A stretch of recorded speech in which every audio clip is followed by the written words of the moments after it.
আওয়ামী লীগকে তারা ধ্বংস করবে, আওয়ামী লীগ শেষ করবে। আওয়ামী লীগ কোনো উড়ে আসা জুড়ে পার্টি না। আওয়ামী লীগ মাটি মানুষের দ্বারা গঠিত। আওয়ামী লীগ বারবার আঘাত এসেছে, যতবার আঘাত আসে আরও শক্তিশালী হয়ে আওয়ামী লীগ ফিরে আসে। ইনশাল্লাহ আরও শক্তিশালী হয়ে আওয়ামী লীগ ফিরে আসবে এবং জনগণের সেবা করে জনগণের জীবনের শান্তি, নিরাপত্তা, গণতান্ত্রিক অধিকার, মানবাধিকার সুরক্ষিত করবে।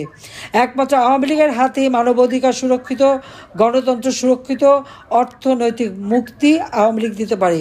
উন্নয়নশীল দেশের মর্যাদা পেয়েছি, এই উন্নয়নশীল দেশকেই আমরা উন্নত সমৃদ্ধ দেশ করব 2041 সালের মধ্যে স্মার্ট বাংলাদেশ গড়ে তুলে ইনশাল্লাহ। আজকে কি ন্যাক্কারজনক ঘটনা আপনারা দেখেছেন। সেই মুক্তিযোদ্ধা হুদা সাহেব, তিনি প্রধান নির্বাচন কমিশনার, বিএনপি জামাত জোটের লোকেরা তার বাড়িতে যেয়ে তাকে অপমান করেছে, তার গলায় জুতার মালা পরায় এবং তার বিরুদ্ধে মামলা করে। এটা কোন ধরনের কথা? তার মতো একজন সম্মানজনক মানুষকে কিভাবে অপমানটা করেছে। আসলে এরা সংবিধানও মানে না, আইনও মানে না, কিছুই মানে না। আইন কারো হাতে তুলে নিতে পারে না। মব জাস্টিস আবার কি? মব তারা আবার জাস্টিস করতে পারে না। এই বিএনপি এবং ইউনূসের কিছু ভাড়া করা কিশোর গ্যাং সহ এরা, আর জামাতের সন্ত্রাসী বাহিনী, জঙ্গি বাহিনী, এই জঙ্গি বাহিনী এরা মিলে প্রত্যেকটা জায়গায় মানুষকে অপমান করছে। যে কোনো বাড়িতে ঢুকতে পারে, ঘর বাড়ি লুট করতে পারে। কি আপনারা এটা অন্যায় করেছেন বলেই তাদের বাড়ি ঘর লুটপাট করা, তাদেরকে মারা, এমনকি খুন করে আসে। কাজে দেশের স্বাধীনতা, সার্বভৌমত্ব, গণতন্ত্র, মানবাধিকার একের পর এক লঙ্ঘন করে যাচ্ছে।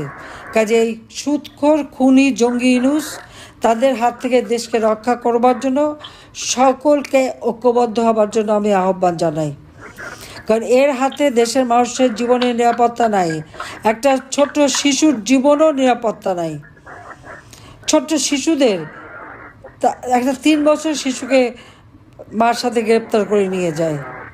বুকের দুধ খায় যে শিশু, সেই মাকে গ্রেপ্তার করে নিয়ে গেছে আমাদের যুবলীগের নেত্রী। আপনারা দেখছেন সেদিনও শেরপুরে একটা ছেলে মাত্র 16 বছর বয়স, তার বোনকে টিজ করেছে দেখে সে প্রতিবাদ করেছে। আর সে ছাত্রলীগের মিছিলে গেল কেন? তার পা কেটে ফেলেছে, কারো হাত কেটে ফেলেছে। এইরকম খুন খারাপি প্রকাশ্য দিবলোকে করে যাচ্ছে বিএনপি, জামাত এবং এই সমন্বয়করা।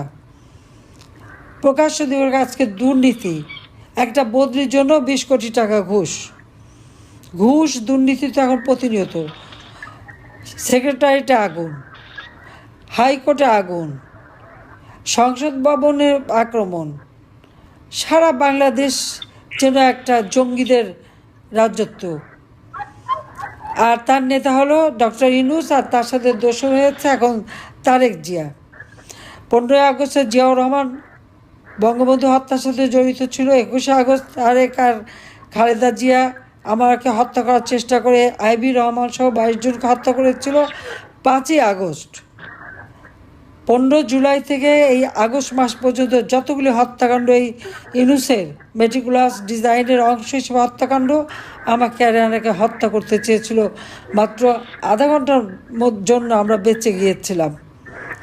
কাজে এরা এখন এক হয়েছে, খুনির দল, দুর্নীতিবাদ জঙ্গিরা এখন এক হয়েছে, বাংলাদেশটাকে ধ্বংস করে দিচ্ছে। এই ধ্বংসের হাত থেকে বাংলাদেশকে বাঁচানোর জন্য সবাইকে ঐক্যবদ্ধ হওয়ার জন্য আমি আহ্বান জানাই।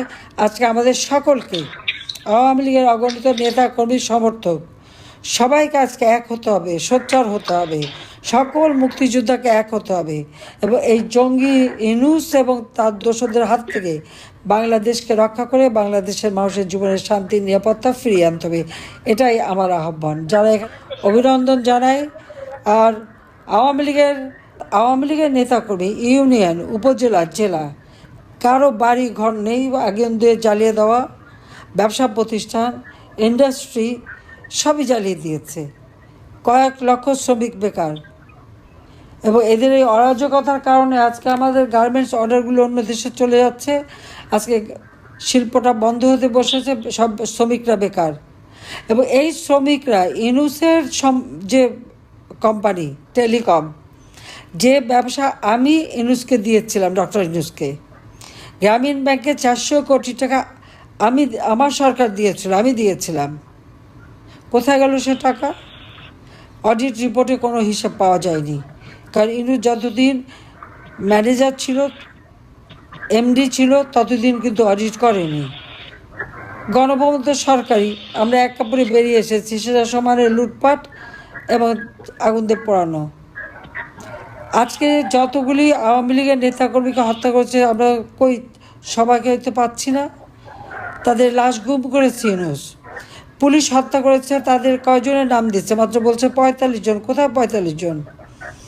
3000-এর উপরে পুলিশ মারা গেছে, কিন্তু তাদের কোনো লাশ পাওয়া যায়নি। আনসার আন্দোলন করেছিল, 40 জন আনসারের লাশ পাওয়া যাচ্ছে না, তাদেরকে গুম করে দিয়েছে। গুম, খুন, হামলা, মামলা, এটা তো প্রতিনিয়ত চলছে। গণতন্ত্র ধ্বংস করেছে। অর্থনীতির অবস্থা সম্পূর্ণ করুন। আওয়ামী লীগ ক্ষমতা থাকতে 2024 সালে আমাদের প্রবৃদ্ধি 6.7 ভাগ ছিল। আজকে ইউনূসের বদৌলতে তার 3 ভাগে নেমে এসেছে। 3% আমাদের প্রবৃদ্ধি। মাথা পিছু আয় কমে গেছে। মানুষ বেকারত্বে ঘুরে বেড়াচ্ছে। মানুষের জীবনে নাবিশ্বাস উঠেছে।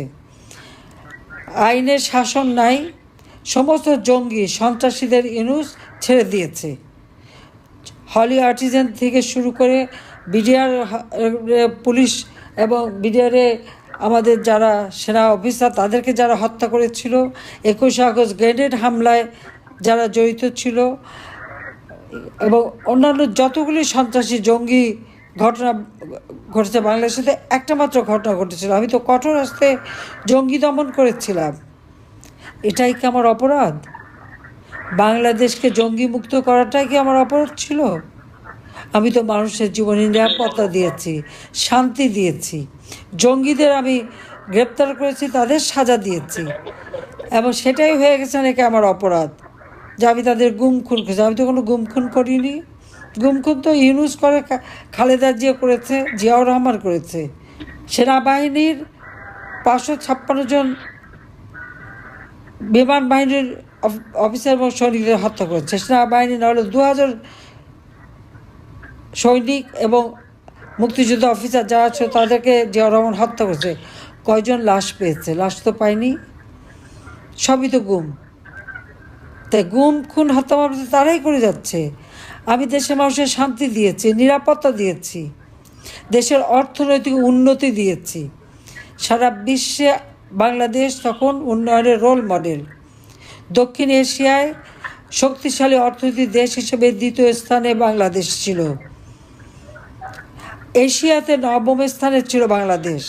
সারা বিশ্বে 35তম শক্তিশালী অর্থনৈতিক দেশ বাংলাদেশ। বাংলাদেশের মানুষের জীবনে শান্তি ছিল। মিথ্যা অপপ্রচার চালিয়ে চালিয়ে মেটিকুলাস ডিজাইনের অংশ হিসেবে ইউনূস সেন্টারে বসে প্রায় 40 জন ভাড়া করা লোক আছে, তাদের 5 লাখ 7 লাখ টাকা করে বেতন দেয়।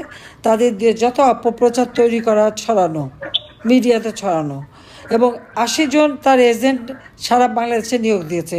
প্রত্যেকটা মন্ত্রণালয়, প্রত্যেকটা মিডিয়াতে তার এজেন্ট। 3000 সাংবাদিক চাকরি হারিয়েছে, 38 জন জেলে, 8 জনকে হত্যা করেছে, এবং প্রত্যেকের বিরুদ্ধে মিথ্যা মামলা। 13টা প্রাইভেট টেলিভিশন পুড়িয়ে দিয়েছে, বিটিভি সহ।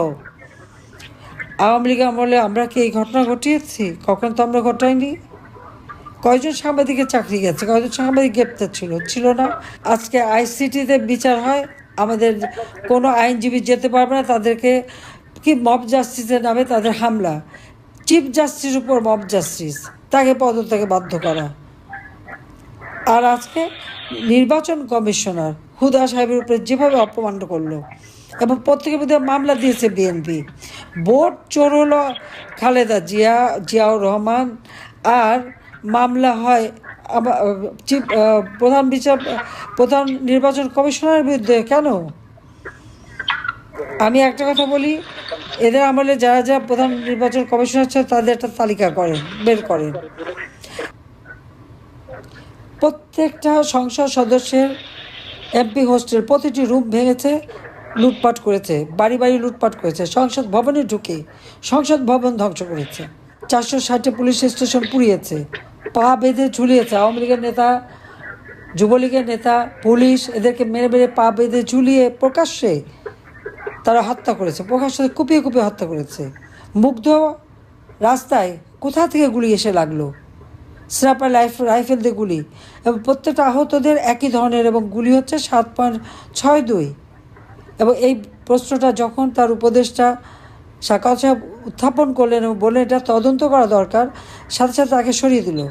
কিন্তু যখনই এই 6 জন হত্যাকাণ্ড হয়েছে, সাথে সাথে আমি জুডিশিয়াল এনকোয়ারি কমিটি করে দিয়েছিলাম, উচ্চ আদালতের বিচারক দিয়ে আমি জুডিশিয়াল এনকোয়ারি কমিটি করে দিই, এবং তারা এনকোয়ারি শুরু করে।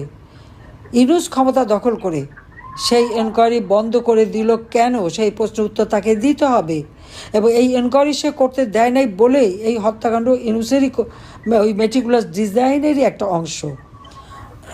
আজকে দোষ দেয় আওয়ামী লীগের উপর, আমাদের উপরে একটার পর একটা মামলা দিয়েই যাচ্ছে। আমি তো মানুষ খুন করিনি, মানুষ হত্যা করে ক্ষমতায় থাকতে চাইনি।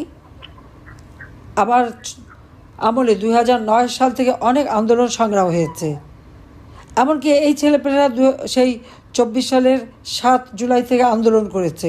কই তখন তো পুলিশ তাদের কিছু বলেনি। 15 জুলাই থেকে তারা যখন পুলিশ হত্যা শুরু করলো, পুলিশকে আক্রমণ করলো, একের পর এক থানা আগুন দিয়ে পোড়ালো। ঢাকা শহরে কতগুলি থানা পুড়িয়েছে, তার ভিতরে পুলিশ সহ পুড়ে মারা গেছে। প্রকাশ্য দিবালোকে লাঠি দিয়ে পিটিয়ে পিটিয়ে মানুষ হত্যা করছে। মেট্রো রেল, বিটিভি ভবন থেকে শুরু করে একে একে সব জায়গায় আগুন দিচ্ছে, পোড়াচ্ছে। এটা কিন্তু আমার কথা না, এটাই সমন্বয়করা নিজেই এক একজন দাবি করেছে যে পুলিশ হত্যা আর মেট্রো রেল আগুন না দিলে তাদের বিপ্লব সফল হতো না। কেউ বলেছে বিটিভি ভবনে সে আগুন দিয়েছে, কেউ বলছে বিআরটিসি ভবনে আগুন দিয়েছে, কেউ বলছে সেতু ভবনে আগুন দিয়েছে। সব কিন্তু ওরা স্বীকার করেছে, আপনারা দেখবেন। কিন্তু তারপরে দেখেন মামলা কিন্তু আমাদের বিরুদ্ধে, যে আইসিটিতে যুদ্ধ অপরাধীদের বিচার হবে। 73 সালে পার্লামেন্টে যে আইন পাশ হয়েছে সেইখানে কি করে এই বিচার হয়? একদিকে সিআরপিসি অনুযায়ী মামলা দিয়েছে, হত্যা মামলা, আর অপরদিকে এবং আমার বিরুদ্ধে তো 450 মামলা, এবং আমি যাদের হত্যা করেছি তার মধ্যে কতজন তো জীবন্ত হয়ে ফেরত এসেছে, কিন্তু মামলা কিন্তু রয়ে গেছে। সকলের বিরুদ্ধে হত্যা মামলা। খোদা হাফেজ। জয় বাংলা, জয় বঙ্গবন্ধু, বাংলাদেশ চিরজীবী হোক।